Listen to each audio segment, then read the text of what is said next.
channel. Hey, you know what time it is? What time is it, man?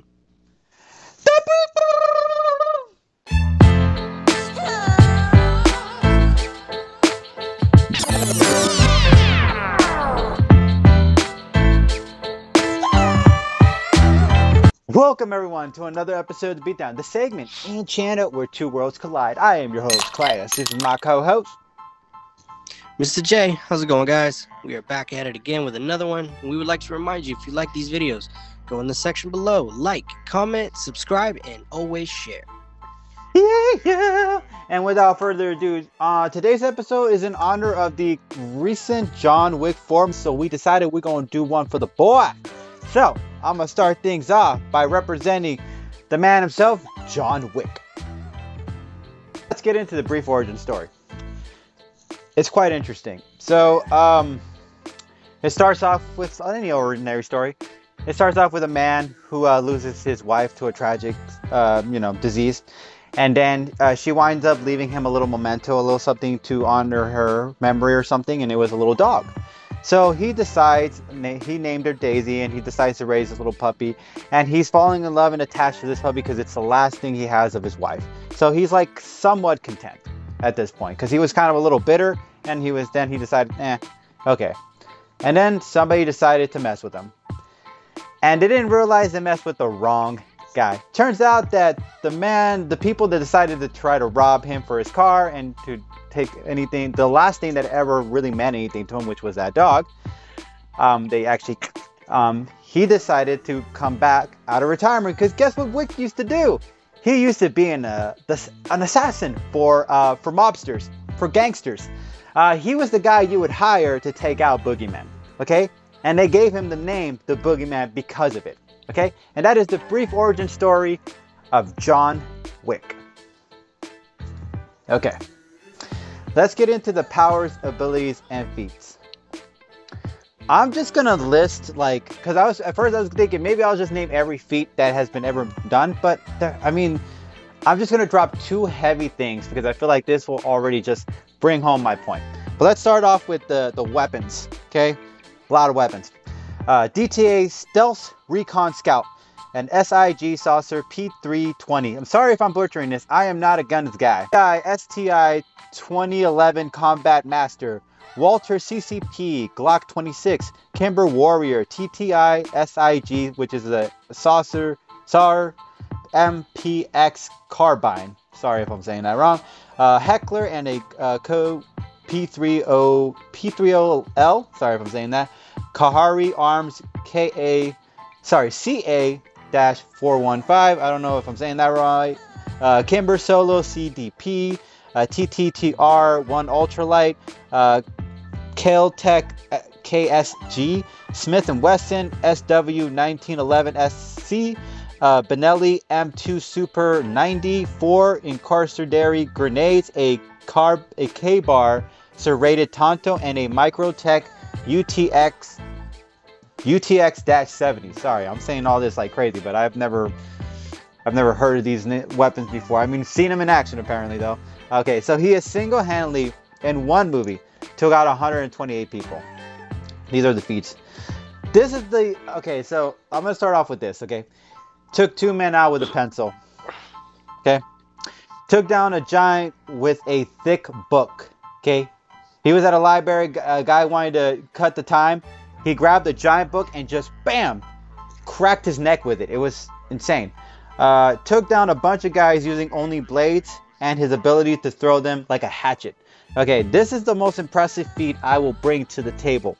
Okay, and this is not mentioning his history record before he retired. Okay, he took out, once he came back from retirement, a total of 286 people in 3 chapters. Okay, we're not even talking about the 4th one yet. We're talking about almost 300 people on his own. Okay, no friends, no backup, no team on that moment. Halle Berry helped him on certain assistance, but he was, as far as he was concerned, he was counting his numbers, which was a lot. Okay, so 286 that already in itself is the most impressive feat, along with not only his retirement record, which God knows what it is. Okay, let's get into the end game. John Wick is a man of focus. If you don't recall, I'm just going to add the incident in Casino Royale where James Bond accidentally drank poison. Okay? That has to be mentioned because with somebody like John Wick, you wouldn't miss that. But with James, he would. So situations like getting stabbed with like a poisonous dart or something, or with a little needle or something, could escape Bond to a point where while he's fighting, he wouldn't realize his heart's about to explode. So John Wick does have the advantage when it comes to focusing during a battle in a situation. And John proves it when he was, fighting in a lot of situations. There was a situation, I believe, with the toe, and he shot through it. So somebody was struggling. He was struggling with somebody. He managed to see a toe opening, stomped on it, and then killed somebody. Bam, executed him perfectly. But he saw an advantage. He saw an opening, and he executed it. So John has the advantage to see an opening when he needs to against someone like Bond, perhaps. Okay, let's talk about the body count.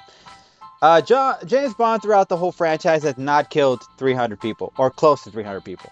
He's probably killed a handful of people, granted.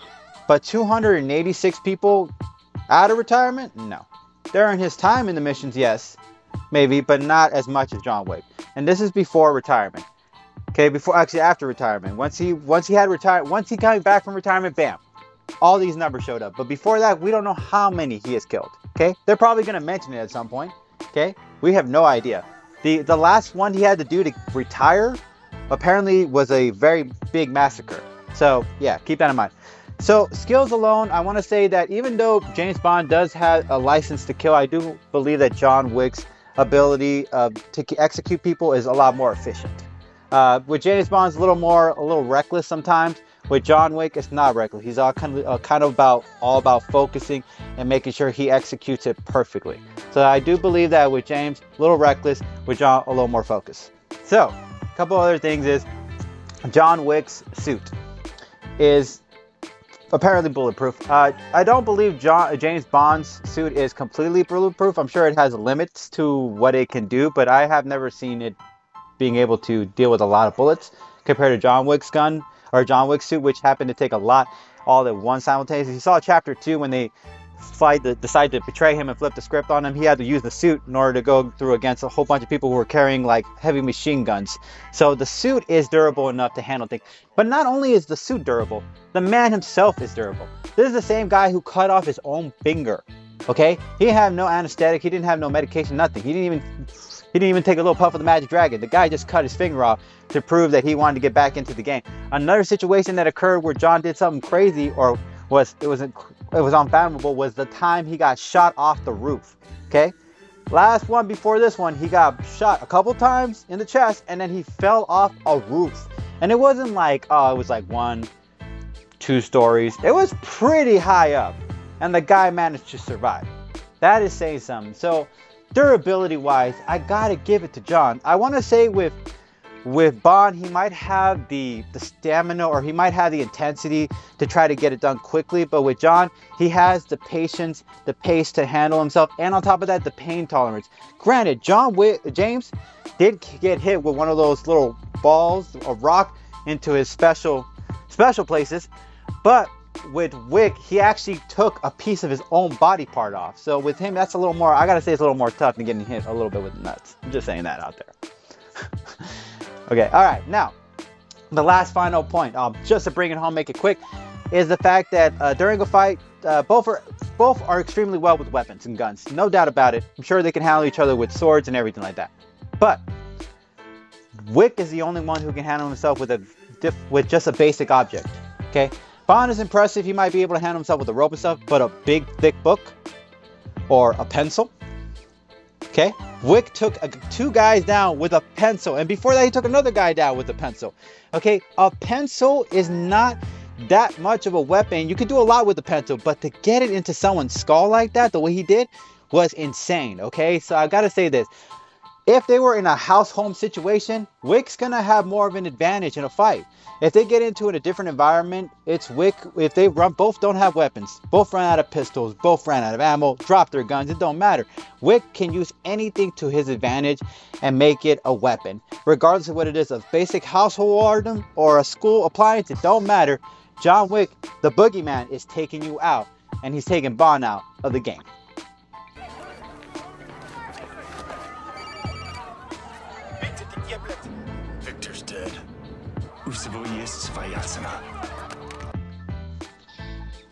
All right. As he has mentioned, my contestant today is none other than James Bond. James Bond is... I'm not even really sure of what his entire origin is or, early life, but he is a government operative spy specializing in gathering information and data for targets for the government. License to kill. And he has a full license to kill, and he's very good at hand-to-hand combat.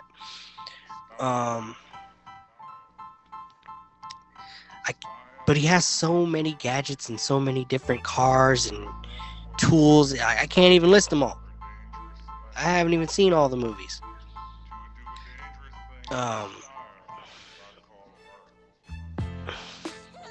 I'm just going to try to quickly go into the end game. So, one thing that would kind of be a slight advantage for Bond would maybe be the car, or one of the cars. The only reason I say this is because, yes, John Wick's car is awesome, it's durable, it's beautiful, it's a hell of a machine, and he drives it extremely well. However, he does not have any weapons on the car itself, so that would be one advantage. So James is going to be able to find information on John faster than John is going to be able to find it on him. The reason I say this is because I want to say James's files and information is somewhat slightly protected. Therefore, John is going to have a little bit, he's going to have a difficult time looking that up and getting that information, especially quickly. I feel like James would be able to gather that information and get it intel on him rather faster than John would be able to get it.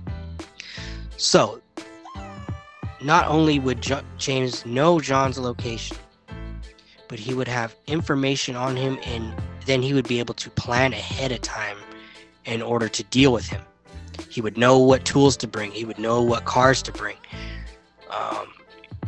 So if John is in basically running and in the car, and he's getting shot at, that would be one disadvantage, because he's going to have to take his gun, stick it out the window, and try to shoot behind him when all James has to do is just press a button.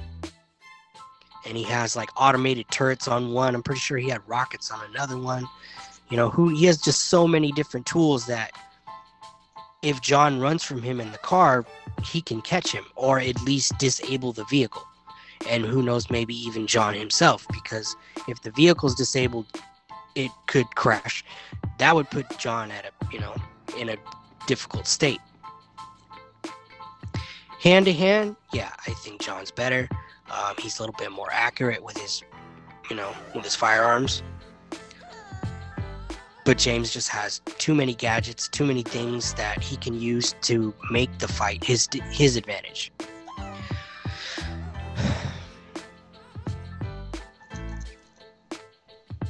Yeah, I mean, it's going to come down to the gadgets. He had a taser inside of a phone. Basically what I'm saying is I think he has too many tools. It's not that I'm saying John will get distracted, but he's going to have too many things that John doesn't think is a weapon. Like, I'm pretty sure he strangled a guy with his watch one time. Yeah, with the wire. He pulled out one of the little wires and it came out of his watch and he strangled somebody. Yep. I mean, yeah, he's right. There's so many gadgets in there that, like, the watch itself is already a danger. Taser-wise, it's probably got some kind of, like, little shooting dart gun or something, I think he also had a watch that doubled as, like, a detonator.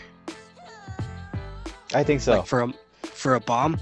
Yeah, I mean, that's the thing. There's, like, so many old-school Bond weapons that if you were to bring the new Bond into it and give him the classic weapons that the old Bonds had during their time, Wick doesn't have a chance because they have a bunch of things it can do. I mean, it can probably throw flamethrowers, I'm pretty sure. I mean, it can do a bunch of stuff you can't even imagine. Basically, what I'm trying to say is I don't think John Wick's going to be able to see everything coming. I understand his focus, and I understand how intelligent and experienced he is. It's just at the end of the day, he's gonna be looking at it and he's be like, "Did you try to tase me with your phone?" And be like, "No, I was just distracting you." Why? And then he uses his watch or something to drive the car into him. Yeah, that's actually a good point. Something like that. Or yeah, you can shoot one of those like missiles at him. Yeah. Game over. John's impressive, but he's not gonna be able to dodge a missile. His suits are bulletproof, not missile proof. That's another thing. If he launches a missile at him while he's in the car, I don't think John's gonna be able to take that. No. So John Wick is the better marksman and probably better hand-to-hand, but with all the gadgets and weaponries that Bond has, James Bond for the win.